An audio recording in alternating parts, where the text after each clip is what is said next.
It sucks that we have to be talking about a loss and going from the playoffs to a play-in now. It sucks given how well this team has played since Jimmy Butler. But I'll say this again. You were barely a 10th spot when you acquired Jimmy Butler. You want to talk about the final nail in the coffin for a all-over-the-place season? If they lose Tuesday and then lose Friday, I don't even want to put that into existence, but the last team I want to see the lasting image is Sabonis or Anthony Davis. I don't want to see either of them. The lasting image potentially being Harrison Barnes hitting threes in your face and then Klay Thompson hitting threes in your face at Chase Center. Everything that's going on in Dallas. Clay's going to go 10 of 10 of that game. Everything that's happened this year at Dallas, if they, oh my God. You have to laugh through the pain. Okay, I've just learned that. I know we'll get to tomorrow in terms of the Grizzlies. They did need like almost 50-something from Steph last time to beat them. So let's not pretend that was an easy win. Hey, Steph, how deflating was that loss for you guys?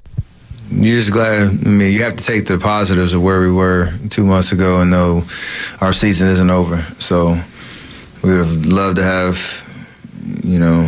taken advantage of these last 4 games. And you look at that San Antonio game as one that was a tough beat. But, you have to be able to wash it down the drain quick and, take care of our business on Tuesday and make something of this chance that we have. So we're excited about it. We know Memphis has, been playing solid, and they present some challenges, and we got to be ready for it. What do you make of, real quick, the last 3 losses all coming at home?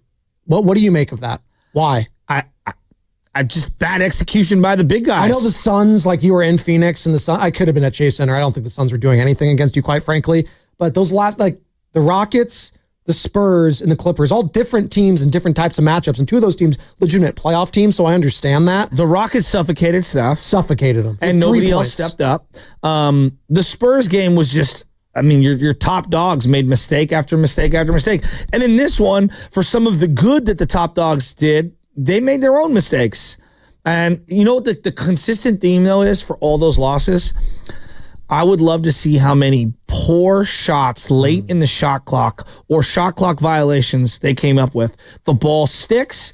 It becomes, hey, we have to force it to Steph. Steph, save us. And no other person, I'm talking final 5 minutes, no other person steps up. This is the wrinkle that they failed to do.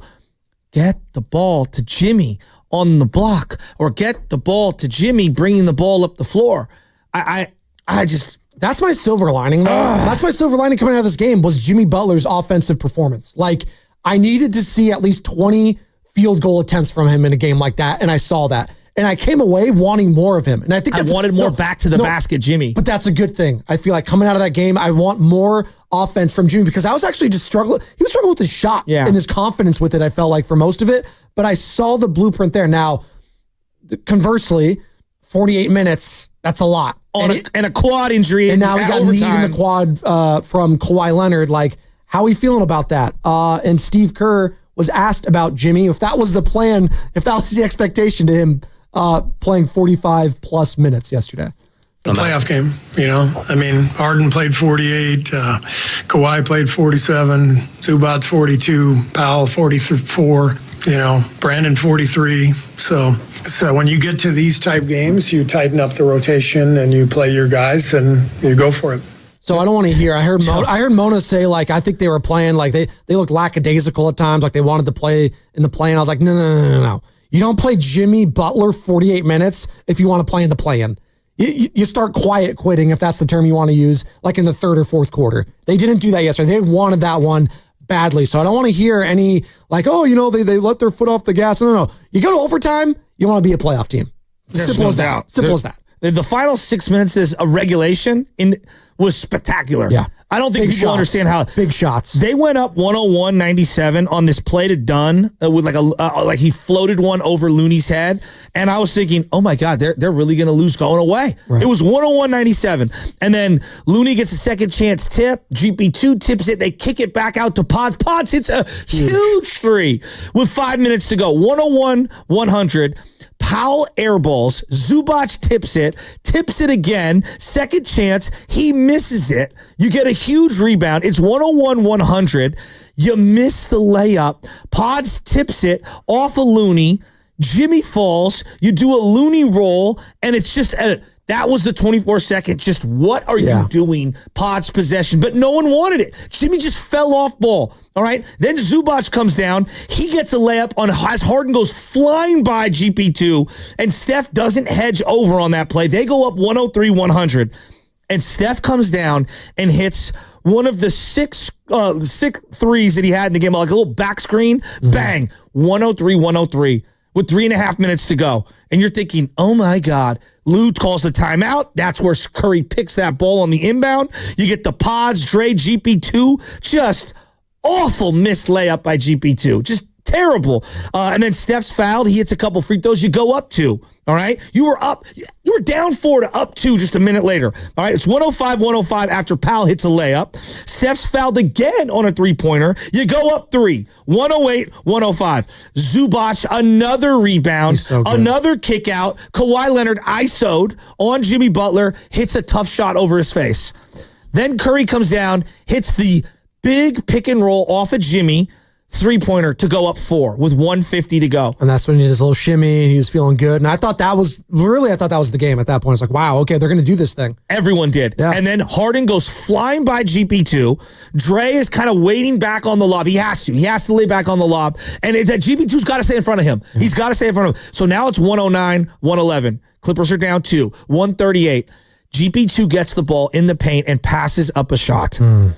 All right. Then he throws it back out to Steph. It is the most congested, constipated possession they had all night. And Pods gets thrown a grenade with like 2 seconds left. He goes to pump fake. He should have just shot it.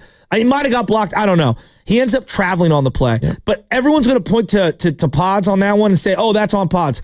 I thought it was like this is a horrible grenade that got launched to him late in the shot clock. He had nowhere to go. That's the possession where Steph, again, if he just turns around, he would have saw Draymond wide open for a 3-point shot. Wide open. So, okay, that's after going up 4, they cut it to 2. That's the next possession. Then now they're down 2, and you double Kawhi as he's backing up, and Steph's the one that does it. And I just want to know why. Like, what were they thinking? Hey, we're going to try to double him late in the shot clock. He's backing up toward half court, and they throw it to Dunn. Dunn gets the ball at the elbow, takes a hard dribble, throws the alley-oop right to Zubac.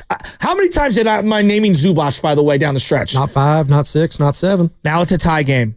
And you do a Jimmy pick and roll at the top of the key. So Jimmy's setting the screen for Steph Curry. Steph goes into the lane. All 5 guys just kind of collapse. And I got to credit Kawhi Leonard. He sees the short corner, Draymond going to it. Steph goes to throw out of it. It was a bad play by Steph. He dribbled into trouble, and then he tried to throw it after he picked up his dribble and was like stepping instead of jump stopping. He throws it right into an interception. Kawhi catches it along the baseline, throws it out behind his back. It's a hell of a play on that one. Now they get the ball for the last shot.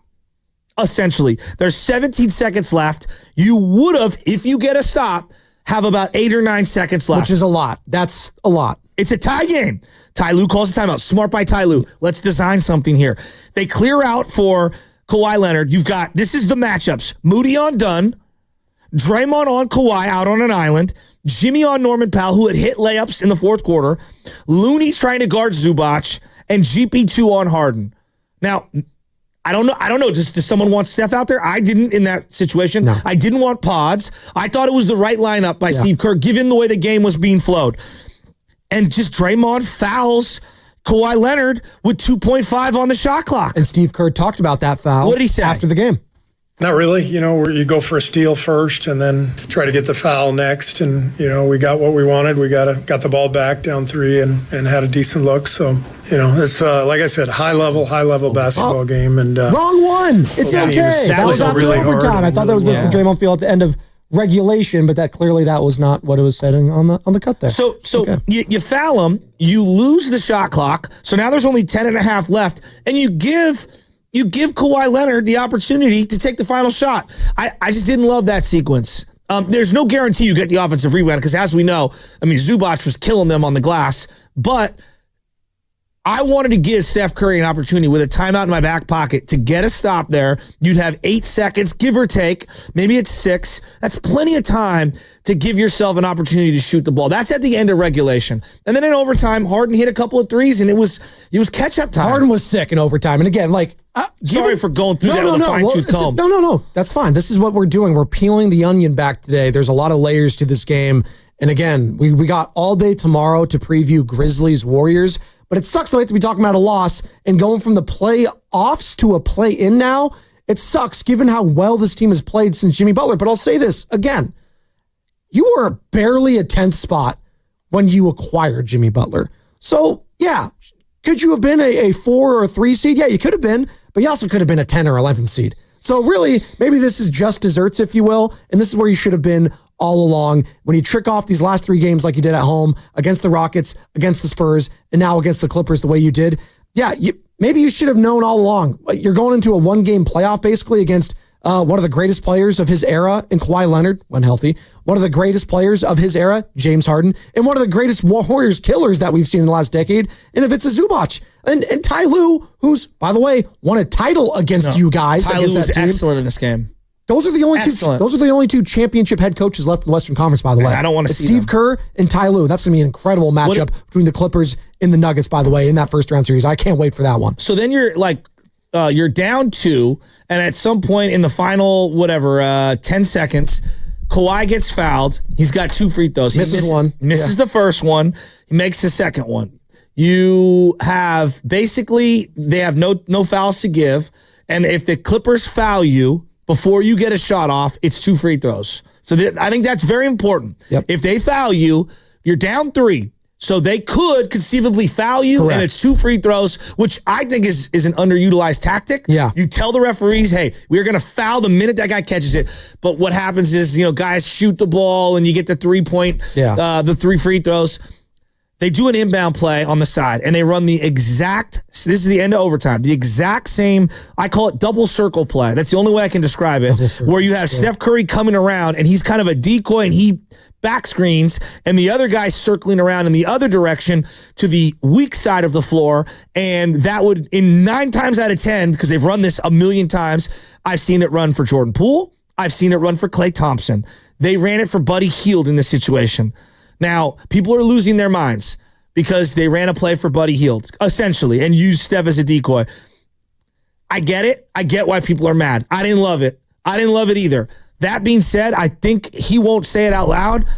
A, they were triple guarding Steph Curry, and B, if he catches the ball on that inbound, they're fouling him probably before he gets a shot up. But I get people saying, you're running a play for Buddy Hield? What are you doing? You say that, and I get it, how it's looked in the Golden State Warriors uniform. It's been a lot of hot and cold. He still made like some of the most 3-pointers in the history of like the league in the last 5 years. Talking about Buddy. Buddy, he's made like one of the best 3-point shooters in the league.